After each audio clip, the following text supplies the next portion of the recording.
जय श्री हरि। जय लक्ष्मी नारायण भगवान की निर्जला एकादशी व्रत कथा। भीमसेन व्यास जी कहने लगे कि हे पितामह, भ्राता युधिष्ठिर, माता कुंती, द्रौपदी, अर्जुन, नकुल और सहदेव आदि सब एकादशी का व्रत करने को कहते हैं, परंतु महाराज मैं उनसे कहता हूँ कि भाई मैं भगवान की शक्ति पूजा आदि तो कर सकता हूँ, दान भी दे सकता हूँ, परंतु भोजन के बिना नहीं रह सकता। इस पर व्यास जी कहने लगे कि हे भीमसेन, यदि तुम नरक को बुरा और स्वर्ग को अच्छा समझते हो तो प्रतिमास की दोनों एकादशियों का अन्न मत खाया करो। भीम कहने लगे कि हे पितामह, मैं तो पहले ही कह चुका हूँ कि मैं भूख सहन नहीं कर सकता। यदि वर्ष भर में कोई एक ही व्रत हो तो वह मैं रख सकता हूँ, क्योंकि मेरे पेट में वक्र नाम वाली अग्नि है, सो मैं भोजन किए बिना नहीं रह सकता। भोजन करने से वह शांत रहती है, इसलिए पूरा उपवास तो क्या एक समय भी बिना भोजन किए रहना कठिन है। अतः आप मुझे कोई ऐसा व्रत बतलाइए जो वर्ष में केवल एक बार ही करना पड़े और मुझे स्वर्ग की प्राप्ति हो जाए। श्री व्यास जी कहने लगे कि हे पुत्र, बड़े बड़े ऋषियों ने बहुत शास्त्र आदि बनाए हैं, जिनसे बिना धन के थोड़े परिश्रम से ही स्वर्ग की प्राप्ति हो सकती है। इस प्रकार शास्त्रों में दोनों पक्षों की एकादशी का व्रत मुक्ति के लिए रखा जाता है। व्यास जी के वचन सुनकर भीमसेन नरक में जाने के नाम से भयभीत हो गए और कांपकर कहने लगे कि अब क्या करूं, मास में 2 व्रत तो मैं कर नहीं सकता। हाँ, वर्ष में एक व्रत करने का प्रयत्न अवश्य कर सकता हूँ। अतः वर्ष में एक दिन व्रत करने से यदि मेरी मुक्ति हो जाए तो कोई ऐसा व्रत बतलाइए। यह सुनकर व्यास जी कहने लगे कि वृषभ और मिथुन की संक्रांति के बीच ज्येष्ठ मास के शुक्ल पक्ष की जो एकादशी आती है उसका नाम निर्जला है। तुम उस एकादशी व्रत करो।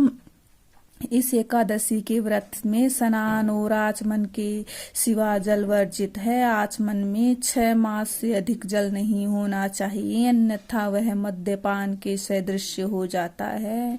इस दिन भोजन नहीं करना चाहिए, क्योंकि भोजन करने से व्रत नष्ट हो जाता है। यदि एकादशी को सूर्य उदय से लेकर द्वादशी के सूर्य उदय तक जल ग्रहण न करे तो उसे सारी एकादशियों के व्रत का फल प्राप्त होता है। द्वादशी को सूर्योदय से पहले उठकर स्नान आदि करके ब्राह्मणों का दान आदि देना चाहिए। इसके पश्चात भूखी और सत्पात्र ब्राह्मण को भोजन कराकर फिर आप भोजन कर लेना चाहिए। इसका फल पूरे एक वर्ष की संपूर्ण एकादशियों के बराबर होता है। व्यास जी कहने लगे कि हे भीमसेन, यह मुझको स्वयं भगवान ने बताया है। इस एकादशी का पुण्य समस्त तीर्थों और दानों से अधिक है। केवल एक दिन मनुष्य निर्जल रहने से पापों से मुक्त हो जाता है। जो मनुष्य निर्जला एकादशी का व्रत करते हैं उनकी मृत्यु के समय यमदूत आकर नहीं घेरते, वरना भगवान के पार्षद उसे पुष्पक विमान में बैठाकर स्वर्ग को ले जाते हैं। अतः संसार में सबसे श्रेष्ठ निर्जला एकादशी का व्रत है,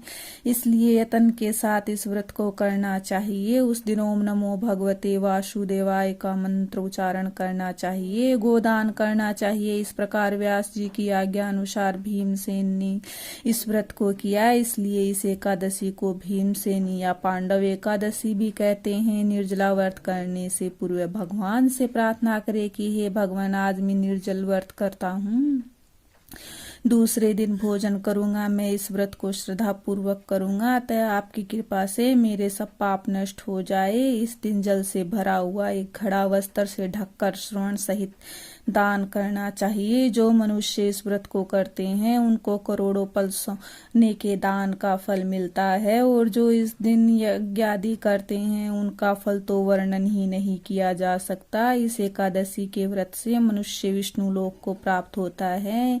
जो मनुष्य इस दिन अन्न खाते हैं वे चांडाल के समान है, वे अंत में नरक में जाते हैं। जिसने निर्जल एकादशी का व्रत किया वह चाहे ब्राह्मण हत्यारा हो, मदपान करता हो, चोरी की हो या गुरु के साथ द्वेष किया हो, मगर इस व्रत के प्रभाव से स्वर्ग को जाता है। हे कुंती पुत्र, जो पुरुष या स्त्री श्रद्धा पूर्वक इस व्रत को करते हैं उन्हें अग्रलिखित कर्म करने चाहिए। प्रथम भगवान का पूजन, फिर गोदान, ब्राह्मणों को मिष्ट मिष्ठान व दक्षिणा देनी चाहिए तथा जल से भरे कलश का दान अवश्य करना चाहिए। निर्जला के दिन अन्न, वस्त्र, उपहान, जूती आदि का दान भी करना चाहिए। जो मनुष्य भक्ति पूर्वक इस कथा को पढ़ते या सुनते हैं उन्हें निश्चय ही स्वर्ग की प्राप्ति होती है। जय श्री हरि।